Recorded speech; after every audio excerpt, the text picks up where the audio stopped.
Have a look at the runners and riders. Cannington Brook, Joe Tizard, long run, Sam Willie Cohen, Sloveniaco Conti, the recent Charlie Hall winner, Ruby Walsh, John Balzer second in last year's Gold Cup, Tom Scudamore. Wayward Prince run well for a long time actually in the Charlie Hall, Jack Doyle on board, and Weird Al, the mount of Jason Maguire. Betting with Corals as we speak. Long run is 5-4. Sloveniaco Conti is 2-1. The Giant Balzer 6s along with Weird Al. Cannington Brook is 20s and Wayward Prince is the outsider at 33-1. Needs no introduction, this race, does it? What a cracker.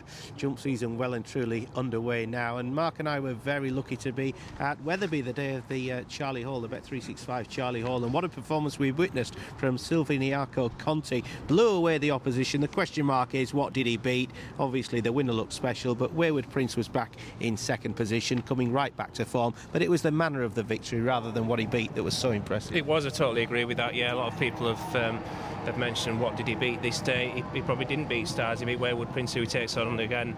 Planet of Sound probably didn't like the ground. Time for Roof has picked up an injury since, but as you say, it was all about the manner of success. He won this off 156, he's now 168, and importantly for tomorrow, he comes here race fit, doesn't he? He's got a run under his belt. Paul Nicholls' horses couldn't be in better nick. It's almost like his Gold Cup tomorrow. I think it's a really big day for him, but this was a terrific performance. He's never raced in heavy ground, but he's won a Persian 1 novice hurdle in soft ground when he beat Captain Cross, so you'd have to be hopeful he'll go in the ground. And interesting, they think he's more of a stamina horse. We interviewed Ruby afterwards. He said we'll leave it to connections. He's not going to be preempting them. But Nicholls has been clear, hasn't he? No King George for this one. Well, I think tomorrow will determine. They've obviously got Alpha off, but I think tomorrow will determine the play. You know, if he wins by 15 lengths, I think it'll be difficult not to go for a King George. So, he may be seizing more of a Gold Cup horse then. Well, he's still got time on his side, hasn't he? He's only a 6-year-old going on 7. So, but tomorrow's a big day for him. He arrives here race fit. I thought it was a good performance at Wetherby. You can talk about the opposition all day long, but he won. He did win by 11 lengths. He didn't win by half a length. John Hales, when he was interviewed about Alpha Off, though, he was talking Gold Cup not this season, but the season after. So Alpha Off, hence going to Kempton this time. Yeah, well, plans can change. It all depends. Yeah. But I don't see any reason why he won't run his race tomorrow. No, absolutely. Talking about tomorrow's race more pertinently, it was the style, and he's on the upgrade, and he's looked like towards the top of the table of the so well documented second season novices. Yeah, he does, and he's proved himself, hasn't he? He didn't go to Cheltenham last season, but he was good at entry. Heavy ground is a bit of an unknown quantity for him, but he's got soft ground form. But he has got that pace as well. We saw him running well in defeat behind Grand Cru in the Feltham last year. And his jumping was excellent as well, wasn't it? Where he virtually measured every fence. The tactics tomorrow could be interesting.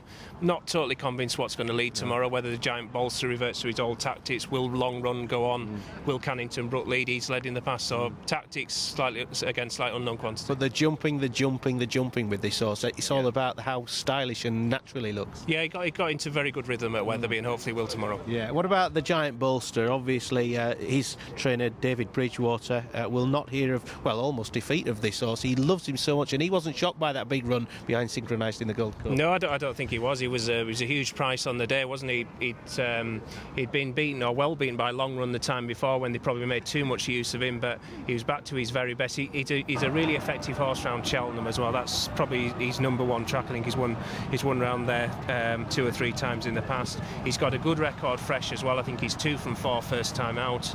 Again, heavy ground's a bit of an unknown quantity, but he progressed an awful lot last season. I think when he unseated rider in the Paddy Power, he was 146. He's now 164, so that gives you an idea of how much progress he made. He'd always been an unlucky horse. Alistair Down went down to do a feature over a year ago with David Bridgewater. I know he might well have done one since as well, but they were talking about the fact that he was just making the odd silly little error, and it wasn't necessarily his fault. He was just green, and then he got it together, and his jumping's improved markedly. But I thought he did a bit too much that day at Newbury, before the Gold Cup. I think that was the post-mortem afterwards. I think that's what the conclusion they came to. A lot of work has been done with Yogi Breisner for him. This is Newbury. This is a race you're referring to. This was a Denman Chase where Long Run does come out on top. I think he beats him by about 11 and a half lengths in the end. You got Burton Port down this near side, What a Friend far side. But no, probably the tactics weren't ideal this day, but he showed at Cheltenham what he's capable of. David Bridgewater had a winner last week at Wetherby, that's another positive.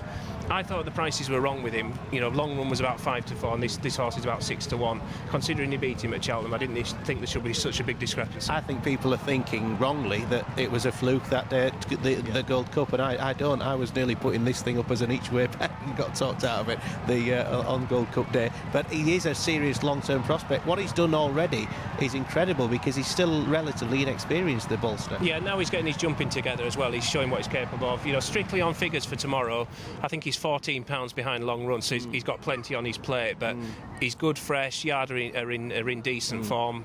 We'll have to see if this track suits him. Yeah. Are you in the long run parish, for or against? I'm probably against more than 4, really. At the price or on the ground? Or probably everything. Just he ran some good races last season, but he didn't look quite the same horse as the year before. He looked sluggish in his races. He was beating 8 lengths in this race last year. You get the impression he's the sort of horse who improves from his first run. He's had I think he's had 3 seasons in Britain. The first season when he won the Feltham, that was on the back of a win in France the month before, so he'd had the benefit of a run.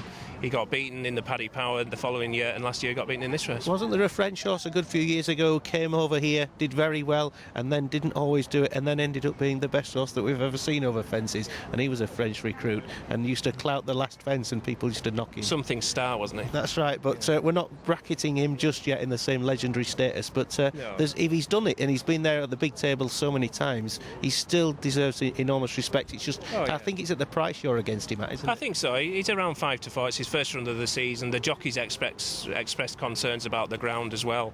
He's taking on a race-fit rival in Silviana Conti, so if he's back to the previous season form, he's the one still to beat. Do you agree with what I was saying to Barry Orr earlier on, the fact that Imperial Commander comes out and still long run ends up being a bigger price because it's not about the opposition in a way? It's either you're a believer in his religion or not. I think so. Yeah, probably no half measures. You're either in favour of him or you're against him. But it's a strong race tomorrow, isn't it? We haven't mentioned Weird Al yet. He comes into the equation. You'd be surprised if Wayward Prince was good enough.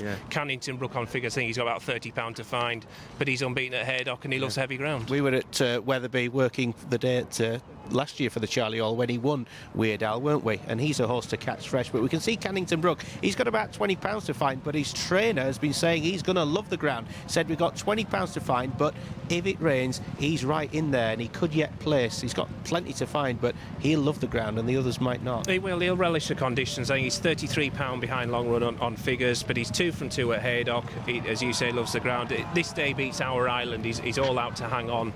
You've got to remember he wins this off 128, which is worlds apart from winning a Betfair Chase. But they had the option of going for the handicap. They've been bold. They've gone for the Betfair Chase itself.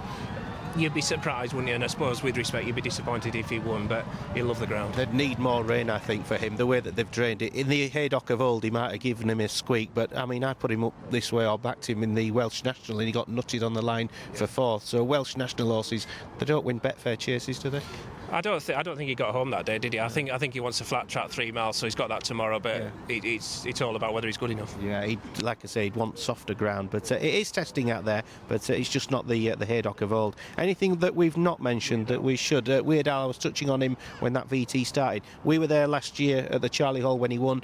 He beat Time for Rupert that day, didn't he? It was a case of catching Weird Al first time up. Yeah, I think he's 4 from 5 first time out, so he's got a terrific record first time out. He was 3rd in the race last year, so he's got ground to make up with long run on that meeting.